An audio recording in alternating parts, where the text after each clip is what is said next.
नमस्कार. आपण पाहत आहात प्राईम खानदेश न्यूज. भडगाव तालुक्यातील शिंदी येथील उद्धव रूपचंद्र महाजन यांची उभाटा गटाचे राज्य संघटक राहुल चव्हाण याने कामाचा ठेका देतो या बहाण्याने तब्बल 6 लाख रुपयांची फसवणूक केली आहे. भडगाव पोलीस स्टेशनमध्ये गुन्हा दाखल करण्यात आलेला आहे. तरी पोलिसांनी कुठलीही कारवाई न करता राहुल चव्हाण याला मोकाट सोडून दिले आहे. तसेच मला माझी रक्कम न मिळाल्यास किंवा योग्य ती कारवाई न झाल्यास शासनाची परवानगी घेत पत्नीसह आत्मदहन करण्याचा इशारा फिर्यादी उद्धव रूपचंद्र महाजन यांनी दिलेला आहे.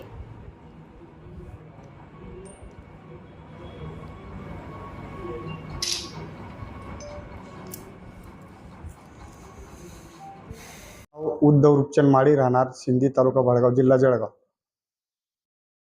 ते राहुल चव्हाण म्हणून एक व्यक्तींनी माझ्या मुलाला कामाचा आमिष दाखवून आमच्याकडून 6 लाख रुपये रोकड कॅश घेऊन 4.5 लाख रुपये कॅश, 1.5 लाख रुपये चेकद्वारे पैसे दिले. परत त्या कामाचा आमिष दाखवून आम्हाला परत अजून एक काम दिलं, तिथे 1 लाख रुपये टाकले. आम्ही त्यांना भरपूर समजून सांगितलं की ते पैसे दिले. परत त्यांनी मला सांगितलं की तू पैसे माझ्या अकाउंटला एक चेक टाका आणि तुमचे पैसे काढून घ्या. पण ते चेक बाउन्स होऊन परत आले. परत त्याला विनवणी केली तर म्हणजे टाळाटाळ करून परत त्याच्यावर केसेस केले. केसेस करून सुद्धा पोलिसांनी काही आम्हाला काही उत्तर दिलं नाही की तो भेटला का नाही भेटला. त्याला 1 दिवसाची कोठडी केली, लगेच सोडून दिलं. तुम्ही कोणत्या गावचे प्रॉपर? शिंदी. आज जो तुम्ही ज्याला पैसे दिले तो कोणत्या गावचा? हो, जामनेरचा आहे. तुमची त्याची ओळख कुठे झाली? ओळख त्या मुलाचा मित्र होता ना, आर-एस-एसचं काम करायचा मुलगा बी आणि त्याचा मित्र बी. तो पण आर-एस-एस मध्ये होता.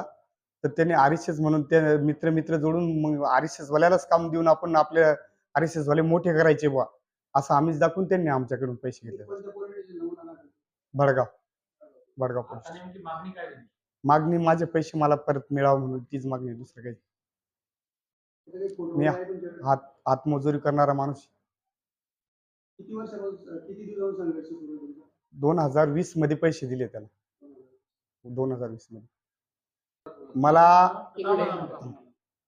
आतापर्यंत माझं पुष्कळ हे नुकसान बी झालं. माझ्या मुलीच्या लग्नाच्या टायमाला मी त्याच्याकडे पैसे मागत होतो, तरी पैसे दिले नाही.